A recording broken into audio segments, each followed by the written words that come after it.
Hey, what's going on, gang? Nate on the Stone here. Welcome back to my channel. It is great to be back with you all after my stint in YouTube jail. And it appears that in my absence, Canada has started to burn. And no, that's not because of global warming, global cooling, or climate change, but because churches in Canada are literally being set on fire. In a surprisingly, or perhaps unsurprisingly, underreported news trend, churches in the land of the maple leaf are being wantonly attacked.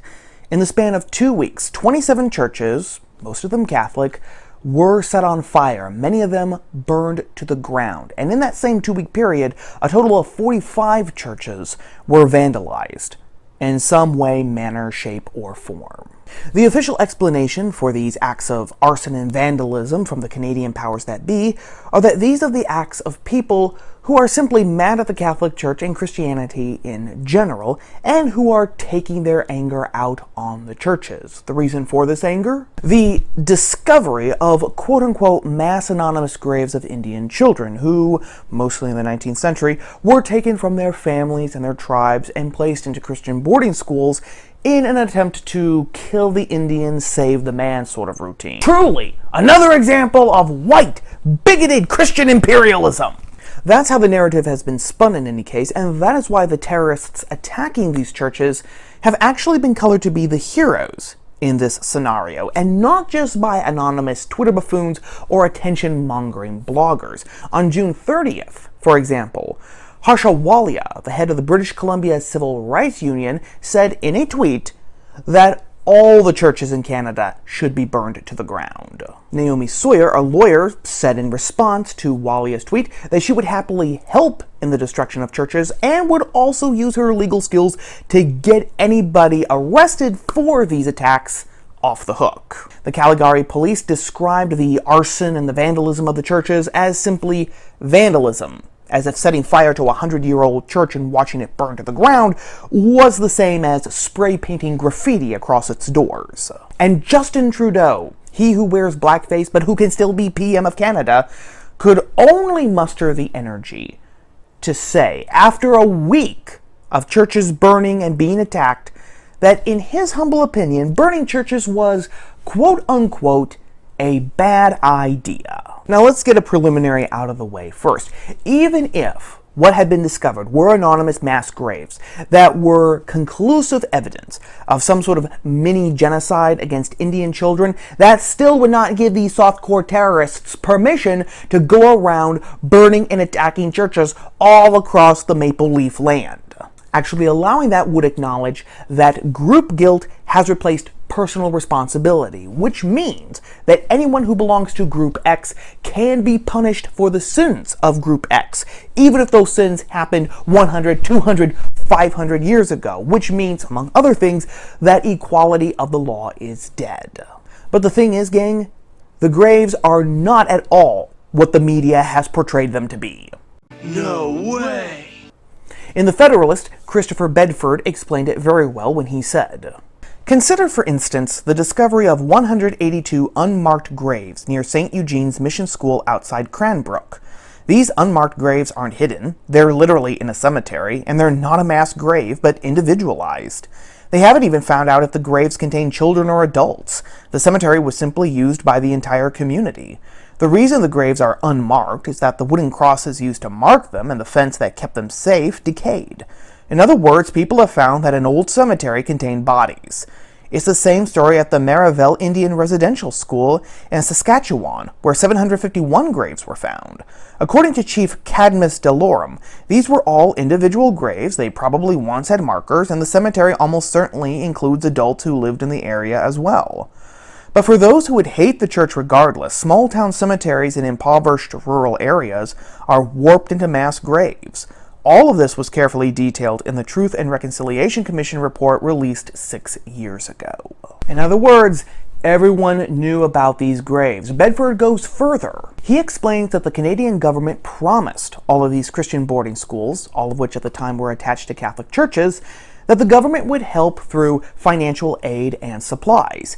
And yet, every time the The boarding schools asked for medicines, or for stone grave markers, or for money, so that children who had died in the schools could be shipped back to their families and their tribes. The government each and every time dropped the ball. That's literally the only reason why we have hundreds of unmarked graves that are just being discovered now. The reason why so many people were shocked, horrified, and mortified at the quote-unquote rediscovery of these quote-unquote mass graves is again the fault of the Canadian government. The government, when these Christian boarding schools closed down, promised to take care of the upkeep of these cemeteries, a promise which was obviously not fulfilled. Oh, and in case anybody was wondering, approximately 3,200 children total died in these Christian boarding schools, out of a total of 150,000 children who went through them, which roughly translates to about 2%. And while every death is a tragedy, and no one here on the stone is trying to belittle any death of any of these children, in military terms, 2% losses is very, very acceptable, especially when you consider that most of these boarding schools were founded before modern antibodies were even invented. And when the schools were actually operating with one hand and probably one foot tied behind their back, thanks to the broken promises of the Canadian government. These facts are not obscure by any stretch of the imagination. As Bedford points out in his piece, 6 years ago, a Truth and Reconciliation Committee actually laid all of these facts out clearly and concisely before the public. Which raises the question, what's the real reason why these churches in Canada are being attacked? What's the real reason for this? One could genuinely be ignorance, but that only works for the buffoons who are actually going out vandalizing and setting these churches on fire. That doesn't explain why the high and mighties of Canadian society, the Wallias, the Sawyers, and the Trudeaus, are actually allowing these attacks to continue, either through their complete support of the terrorists or through their very wishy-washy, I don't think burning churches is a good idea routine. All of these high and mighties know the truth, and they could so easily use their massive platforms to lay the facts before the public and then to declare in no uncertain terms that anyone who even thinks about attacking a church is in for a very rough time. The reason why they don't is simple. They hate Christianity. This hatred has been present in the elite class across Western nations for a long time now, even here in the United States. When towns were told that they had to take down memorials to the World War I dead simply because those memorials were shaped like a cross, or when rural towns were told that they had to dismantle the nativity set that had sat outside City Hall every Christmas for the last 100 years, or when schools said that they were no longer going to take 5th grade classes to a Charlie Brown's Christmas, these decisions came not because of some tortured reading of the First Amendment, but simply because the American elite hate Christianity. And now this hatred, instead of being soft and kind of sort of kept in the background, is now simply coming full force to the front. And it's not just in Canada. In France, there has been an epidemic of arsons against churches. And even here in the United States, churches are no longer safe from softcore terrorists.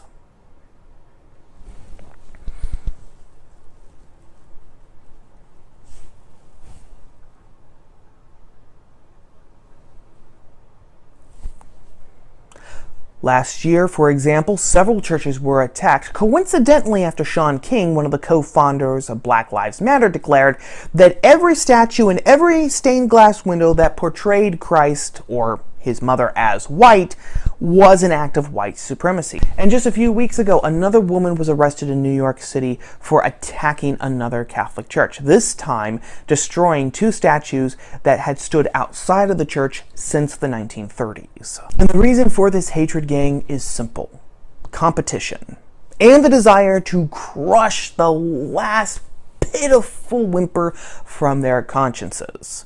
When Jen Psaki openly declares in a White House press conference that the White House is actually telling Facebook which posts to flag and which posts get a gold star, It's pretty clear to anyone with half an eye that we are living under a totalitarian system. And totalitarian regimes cannot abide any competitor to their power. And Christianity is one such competitor. That's one of the reasons why Marx declared Christianity and religion in general to be the opiate of the people. The reason is pretty simple. If you believe in a next world where justice is dispensed perfectly and where everyone is in a state of pure, unadulterated happiness, then the utopians' jargon about a global revolution and a new age and a new man loses a lot of its appeal. You don't necessarily need a global revolution of the proles if the proles believe that the new man has already come and the utopian is the one who's about 2,000 years late to the party. Not only that, but if you sincerely believe in the existence of an unmoved mover who is being itself, that automatically is a check on power. The power of the elites, the power of the state, the power of the ideology. A check that was most eloquently put by Sir Thomas More right before his execution by Henry VIII, when he said, "I die the king's good servant, but God's servant first." To remove this check on their power, the ideologues and the elites have to squash Christianity, or failing that, as we've seen in the last several years, it has to be watered down, redefined, and basically transformed into a Frankenstein version of itself so that it can no longer pose any genuine threat to the elites and the ideologues' power. But here's another thing, gang. Christianity also has to be destroyed so that it can no longer prick the consciences of the elites and the ideologues. As long as a structure exists, which has historically claimed that certain actions, certain beliefs are always and everywhere wrong and immoral, even if that structure has, for the most part, gone silent on teaching that basic fact, then it has to be destroyed. Its mere existence is enough to act as a contradiction to the narrative of the ideologues. And as I've explained in previous videos on this channel, the slightest contradiction that is allowed to coexist with a secondary reality, with an ideological narrative, is dangerous. It's like a tiny little hole in a dam that, if it isn't blocked up immediately, will eventually widen more and more and more until the entire dam is compromised and the river breaks free from its constraints. To go back to Sir Thomas More, in Robert Bolt's play about More, A Man for All Seasons, this is actually the real reason why Henry VIII eventually has Thomas More executed. Because Henry VIII knows that Thomas does not agree with his divorce and remarriage, even though More has not said anything publicly against the king, Henry simply knowing that More disagrees with him is enough to prick the conscience of the king. And since, as Thomas Cromwell says, the king is a man of conscience, the thing, or the man in this case, that pricks the king's conscience has to be done away with. If you read accounts of these attacks, you will very quickly pick out a theme when it comes to responses from church authorities and Christians in general. For example, from Christopher Bedford's aforequoted piece in The Federalist, quote, "Sacred Heart parishioners gathered to watch their doomed church burn. When the church bell finally fell to the ground with a single gong, some of them sobbed." Or here from the New York Post, reporting on the woman who savagely attacked statues of the Blessed Virgin Mary and St. Teresa of the Little Flower. Quote, Father Frank Schwarz, pastor of Our Lady of Mercy, said in a statement, "It is heartbreaking, but sadly it is becoming more and more common these days. I pray that this recent rash of attacks against Catholic churches and all houses of worship will end, and religious tolerance may become more a part of our society." Or here, after Stephen Shields drove his car into Queen of Peace Catholic Church in Ocala, Florida, the diocese said as part of its statement, quote, "We praise God that no one was injured. We join in prayer for Father O'Doherty, the parishioners of Queen of Peace Catholic Church, our first responders, and the gentleman who caused this damage. May we come to know the peace of the Lord." See the pattern, gang? A complete lack of righteous fury. Righteous fury is frowned on today in right-leaning circles in general and in today's Christianity in particular for a number of reasons. First is the usual objection: Jesus came to preach love and acceptance. That old routine that completely disregards the overturning of the money changers' tables in the temple, the commandment to treat your brother as a heretic if he did not cease sinning, and the pretty clear declaration, I have come not to bring peace but the sword. Another reason is that fury is set up as the opposite of forgiveness, even though this makes absolutely no sense, because there is nothing stopping you from forgiving your enemy after you beat the stuffing out of him to stop him for trying to set a church on fire while people were actually getting ready to worship in it. Then, of course, we have the usual tried and always true, it's unloving objection, which actually gives the entire game away, gang.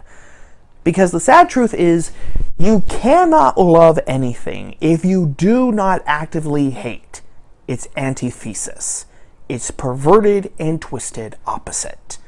And here I am going to do something on the stone that is unheard of, outrageous! I am actually going to disagree with one of my idols. In this case, G.K. Chesterton. In one of his many quotable observations, Chesterton said, quote, "The true soldier fights not because he hates what is in front of him, but because he loves what is behind him." But here's the thing, gang. It's not a question of either or, but rather a case of both and.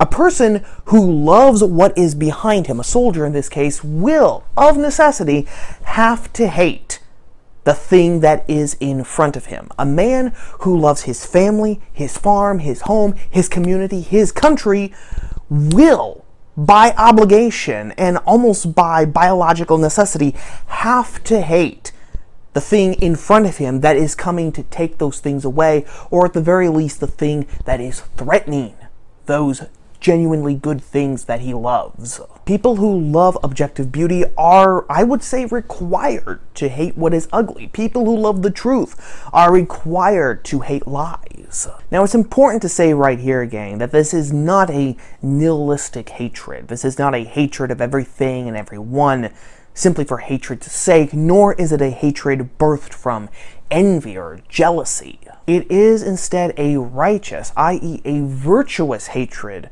of everything that is evil in the world.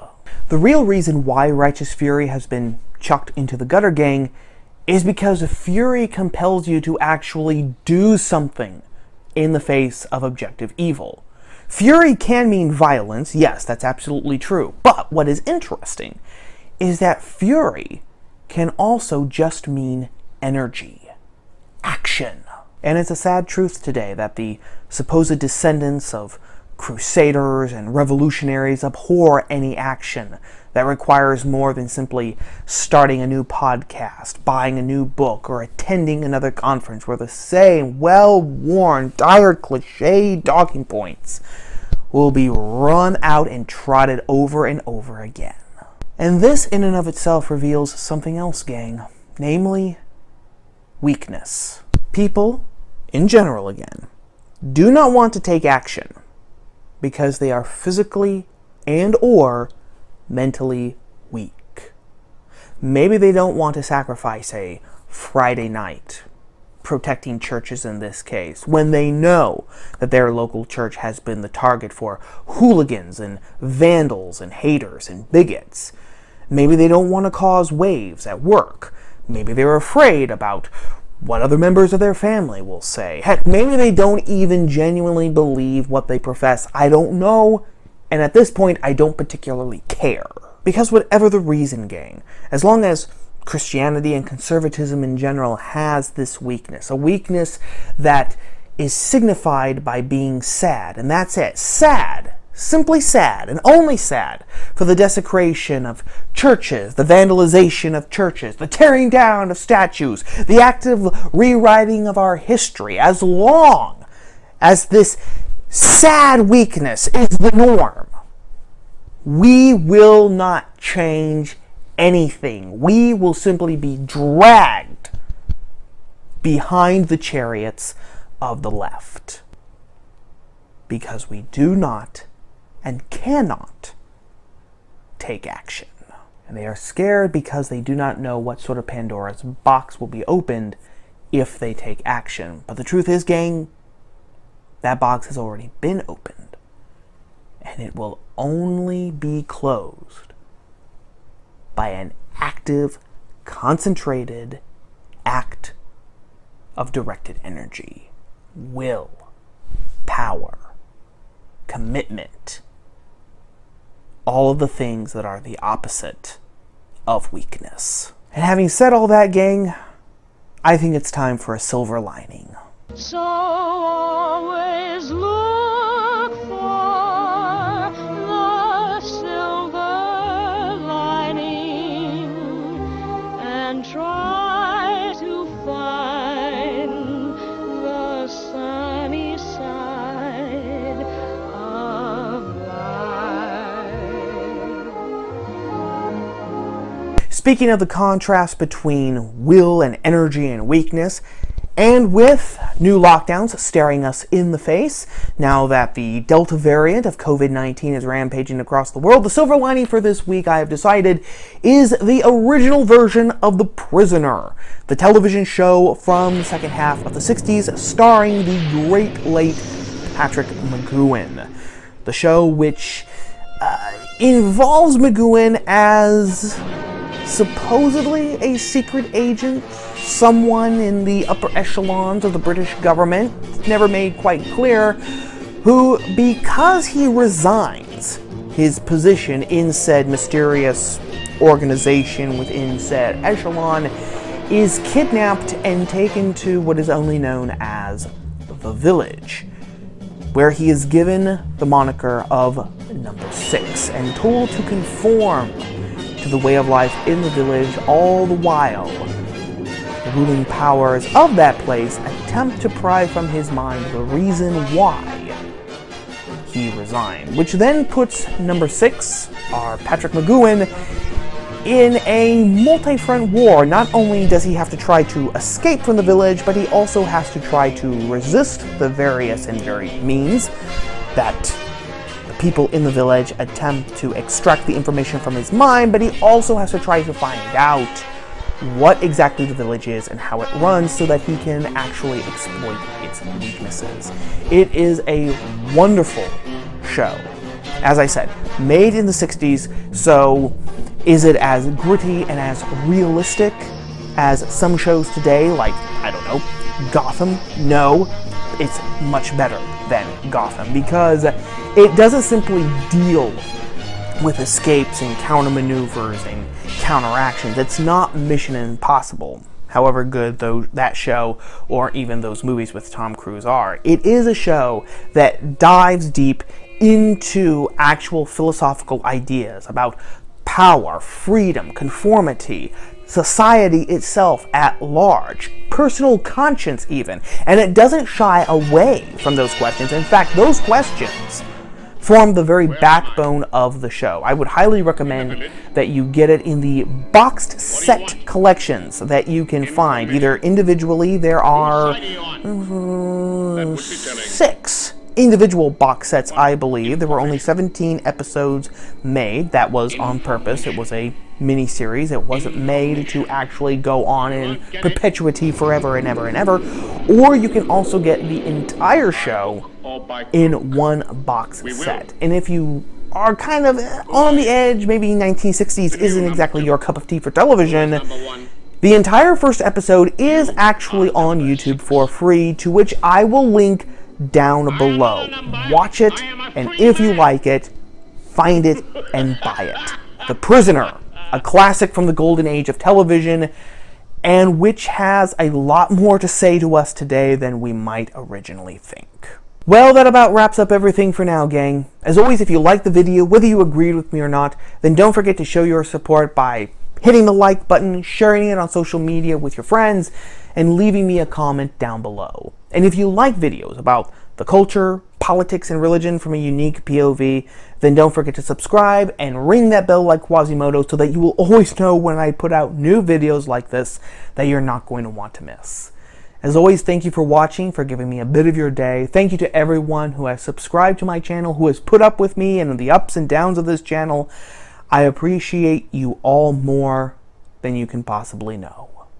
So until next time, gang, stay safe and stay free by daring to read, think, speak, and write. And I will talk to you soon. Ciao.